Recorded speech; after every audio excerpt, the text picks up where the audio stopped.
لکھتے ہیں انہی میں سے ان کا اپنی ذات میں ستھرا ہونا، یعنی برس، جزام، اندھاپن اور ان کے علاوہ نفرت انگیز عیوب سے پاک ہونا، ان سب چیزوں سے رہی موسیٰ علیہ السلام کی زبان کی لکنت، یہ زبان کا جو توتلا پن ہے، یہ بعض اوقات یہ بھی جو ہے وہ لوگوں کے درمیان باتیں بننے کا سبب بن جاتا ہے. تو کہتے ہیں توتلا پن، زبان کی لکنت رسول ہونے سے پہلے تو وہ رسالت ملنے کے وقت ان کی دعا سے زائل ہو گئی. جب انہوں نے دعا مانگی نا، رب اشرح لی صدری ویسر لی امری واحلل عقدۃ من لسانی یفقهوا قولی، زبان کا جو یہ عقدہ ہے، یعنی کہ زبان کے رک رک کے کلام کرنا، یہ کیفیت اٹھا لی گئی، ختم ہو گئی. اور دوسرا، حضرت ایوب علیہ السلام، ان کے لحاظ سے جو معاملہ ہوا، رہی ایوب علیہ السلام کی بلا تو وہ نبوت ملنے کے بعد ہوئی، ٹھیک ہے. اور شرط نبوت سے پہلے سلامتی ہے. شرط کیا ہے؟ نبوت سے پہلے کوئی ایسا معاملہ لاحق نہ ہوا ہو کہ اس کے سبب لوگوں کے درمیان اس کے لیے حقارت عام ہو جائے اور لوگ اس سے بھاگیں، ٹھیک ہے. تو وہ ان کا معاملہ نبوت ملنے سے بعد تھا، نہ کہ نبوت کے بعد یہ پہلے یہ معاملہ ہوا. یوں ہی حضرت یعقوب علیہ السلام، ان کی بصارت چلی گئی تھی. ان کی بصارت کا جو معاملہ ہوا، یعقوب علیہ السلام کی بصارت یعنی کہ نابینائی، تو ان کے بارے میں یہ کہا گیا کہ آپ کی بصارت زائل نہیں ہوئی تھی، بلکہ بصارت پر دبیس پردہ آ گیا تھا، یہ زائل نہیں ہوئی تھی. لہذا چوتھا یہ وصف کیا ہے کہ ان کی ذات جو ہے ایسے کسی مرض سے پاک ہو. نبوت ملنے سے پہلے یہ شرط لازم ہے کہ اس کیفیت سے وہ پاک ہو، کیونکہ اگر وہ اس مرض میں ہوں اور پھر اعلان نبوت کرے تو پھر لوگ ان کے کلام سننے سے باغی ہوں گے اور نفرت کی کیفیت آئے گی اور حقارت کا پہلو آئے گا. تو انبیاء علیہ السلام اس کیفیت سے پاک ہوتے ہیں. اگلا جو وصف ہے وہ یہ ہے کہ انبیاء علیہ السلام اپنی عادات کے اعتبار سے بڑے پاکیزہ ہوتے ہیں. عادات کے اعتبار سے ہمارے نبی علیہ السلام کے بارے میں سیدہ عائشہ فرماتی ہیں کہ انہوں نے کبھی بھی بازار میں چلائے نہیں، بازار میں کھڑے ہو کے کھانا نہیں کھایا،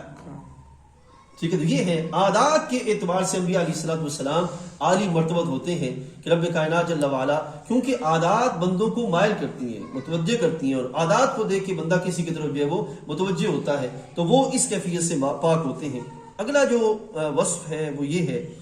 کہ رب کائنات جل وعلا ہر دور کے اندر جتنے بھی انبیاء علیہ السلام گزرے، اللہ تعالیٰ نے ان کو ان کے نسب کے اعتبار سے عالی مرتبت بنایا. یہ اہل سنت و جماعت کا عقیدہ ہے کہ ان کو نسب کے اعتبار سے، نسب مین والدین میں باپ ہیں، دادا ہیں، ان کے لحاظ سے، اور ماؤں کے لحاظ سے، یعنی کہ ماں ہے، اس کے بعد نانی ہے، اور پھر آگے سارا سلسلہ، ان کے لحاظ سے بدکاری کا جو عیب ہے، بدکاری کا جو عیب ہے. بعد نے کہا کہ جو کفر ہے یہ ان کے لیے لازم نہیں ہے، لیکن جو ہے وہ ہمارے نبی علیہ السلام کے لیے یہ شرط ہے کہ ہمارے نبی علیہ السلام نے فرمایا کہ حضرت آدم سے لے کر عیسیٰ علیہ السلام تک، بلکہ آدم علیہ السلام سے لے کر حضرت عبداللہ تک، ہر دور کے اندر میں ہمیشہ نکاح سے آیا ہوں، مجھے دو چیزوں نے نہیں چھوا، نہ شرک نے چھوا، نہ زنا نے چھوا. یہ ہمارے نبی علیہ السلام کا وصف ہے نسب کے اعتبار سے، یعنی کہ آدم علیہ السلام سے لے کر ہمارے آقا اور مولا صلی اللہ علیہ وسلم تک کبھی کسی دور کے اندر یہ عیب جو ہے وہ لاحق نہیں ہوا. کیونکہ جو شرک ہے یہ روحانی طور پر گراوٹ کا نام ہے، اور جو زنا ہے یہ اخلاقی طور پر گراوٹ کا نام ہے. اور ہمارے نبی علیہ السلام کبھی کسی دور کے اندر آپ کی جو مبارک نسل اقدس ہے اس میں یہ مرض لاحق نہیں ہوا، ایسی کیفیت نہیں آئی. تو یہ جو تقریباً 6 کے قریب اوصاف تھے جو میں نے آپ کے سامنے رکھے. اگلا ایک وصف ہے وہ ہے کہ جو نبی علیہ السلام ہوتے ہیں، رب کائنات جل وعلا ان کو ان کے زمانے کے اعتبار سے سب سے بڑا عالم بناتا ہے. یہ ایک وصف، ان کو ان کے زمانے کے اعتبار سے، یعنی کہ آدم علیہ السلام اپنے زمانے کے اعتبار سے، نوح علیہ السلام اپنے زمانے کے اعتبار سے، موسیٰ علیہ السلام اپنے زمانے کے اعتبار سے، عیسیٰ علیہ السلام اپنے زمانے کے اعتبار سے، اور ہمارے آقا اور مولا صلی اللہ علیہ وسلم آپ اپنے زمانے کے اعتبار سے، آپ یعنی کہ ہر نبی علیہ السلام کو ان کے زمانے کے اعتبار سے، علم کے اعتبار سے بالاتری عطا فرماتا ہے. کبھی ایسا معاملہ نہیں ہوا کہ نبی علیہ السلام علم کے لحاظ سے کمی یا جو ہے وہ نقص کے پہلو پہ ہو، ایسا معاملہ نہیں ہے. یہاں پہ فرمایا کہ ان امور سے جن کا اعتقاد واجب ہے، نبی کا اپنے زمانے والوں میں ان سب سے جو نبی نہیں ہے کامل تر ہونا ہے، اور جن کی طرف وہ احکام شرع کے ساتھ مبعوث ہوئے، خواہ یہ احکام اصلی ہوں یا فرعی، ان سب سے زیادہ جاننے والا ہونا ہے۔ اب جہاں تک تعلق ہے موسیٰ علیہ السلام کا حضرت خضر کے ساتھ، وہ معاملہ فرماتے ہیں کہ موسیٰ علیہ السلام نے حضرت خضر سے ان احکام شرع میں سے کچھ نہیں سیکھا۔ احکام شرع کا وہاں پہ معاملہ نہیں تھا، وہاں تھے کچھ طریقت کے پہلو سیکھ لیں یا آداب کے لحاظ سے سیکھ لیں، ایسی کوئی کیفیات تھیں۔ ان کے علاوہ ان احکام شرع کے اعتبار سے ان سے کچھ نہیں سیکھا، کیونکہ جو رسول اور نبی ہوتے ہیں وہ اپنے زمانے کے اعتبار سے زمانے میں کتنے ہی بڑے درجے کا ولی ہو، وہ اس نبی علیہ السلام کے پائے کے علم کے لحاظ سے ان کے مقابلے میں نہیں ہو سکتا۔ تو یہ ہے کہ کیونکہ حضرت خضر جو ہے وہ ولایت کے درجے میں ہے، اور حضرت جو ہے وہ موسیٰ علیہ السلام نبی اور رسول ہیں، تو نبی اور رسول کا علم کے اعتبار سے بالاتر ہونا یہ لازم ہے۔ اب جہاں تک تعلق فرماتے ہیں، جہاں تک اس بات کا تعلق ہے کہ رہی وہ بات جو امور دنیا سے متعلق ہے، امور دنیا کے متعلق، ٹھیک، تو ان کو اہل دنیا کے طور پر نہ جاننا اس کے لیے مضر نہیں ہے۔ مثال کے طور پر ایک حدیث میں آتا ہے، سرکار دو عالم صلی اللہ علیہ وسلم تشریف لائے تو آپ نے دیکھا کہ صحابہ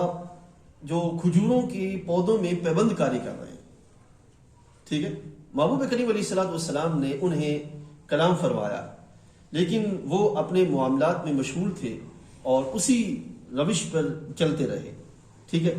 اب جب اس روش پہ چلتے رہے تو دو چیزیں تھیں، ایک تھا کہ جو سرکار نے ارشاد فرمایا تھا وہ اس طرف چل پڑتے، اور سرکار نے جو ارشاد فرمایا تھا وہ ان کے اللہ تعالیٰ پر توکل، بھروسہ اور یقین کے لحاظ سے تھا کہ پیوند کاری کرنے کی بجائے تم اللہ تعالیٰ پر یقین رکھو تو وہ رب تعالیٰ تمہیں زیادہ پھل عطا فرما دے گا،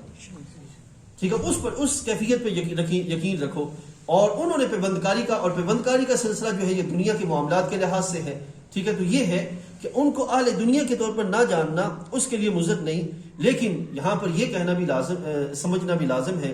یہ کہنا جائز نہیں ہے کہ انبیاء علیہ السلام دنیا کی باتوں میں سے کچھ نہیں جانتے،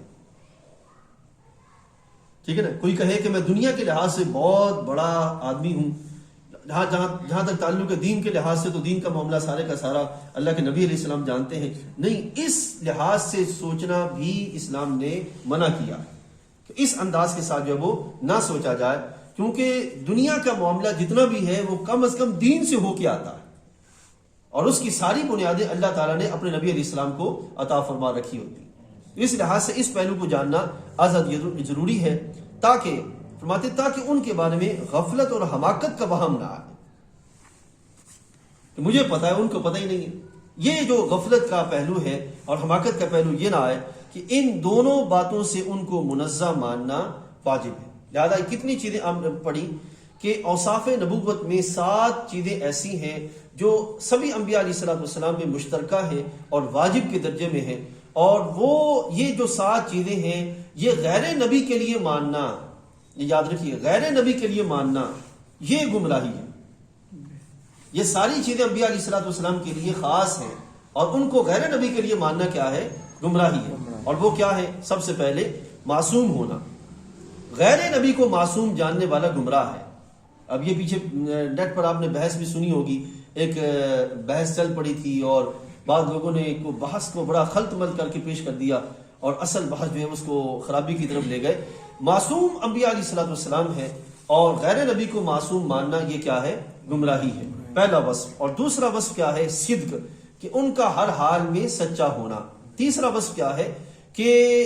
انبیاء علیہ السلام جتنے بھی گزرے وہ سارے کے سارے مرد تھے، ان میں سے کوئی عورت یا کوئی جن نبی نہیں ہوا۔ چوتھا وصف یہ ہے کہ کسب کے لحاظ سے، یعنی کہ اپنے ادوار کے اندر معاش کے لحاظ سے، کسب معاش کے اعتبار سے انہوں نے ہر دور میں پاکیزہ جو معاملہ ہے وہ اپنایا، ایسا معاملہ نہیں اپنایا جس سے حقارت کا پہلو جو ہے وہ سامنے آتا ہو۔ اور پانچواں وصف یہ ہے کہ وہ اپنی ذات میں پاکیزہ تھے، کہ کوئی ایسا مرض انہیں لاحق نہیں ہوا جو مرض جو ہے وہ ان کی ذات کے لحاظ سے معاشرے کے اندر تحقیر کی طرف جو ہے وہ لے جائے، ایسا کوئی معاملہ نہیں تھا۔ چھٹا وصف یہ تھا کہ ان کا نسب عالی تھا،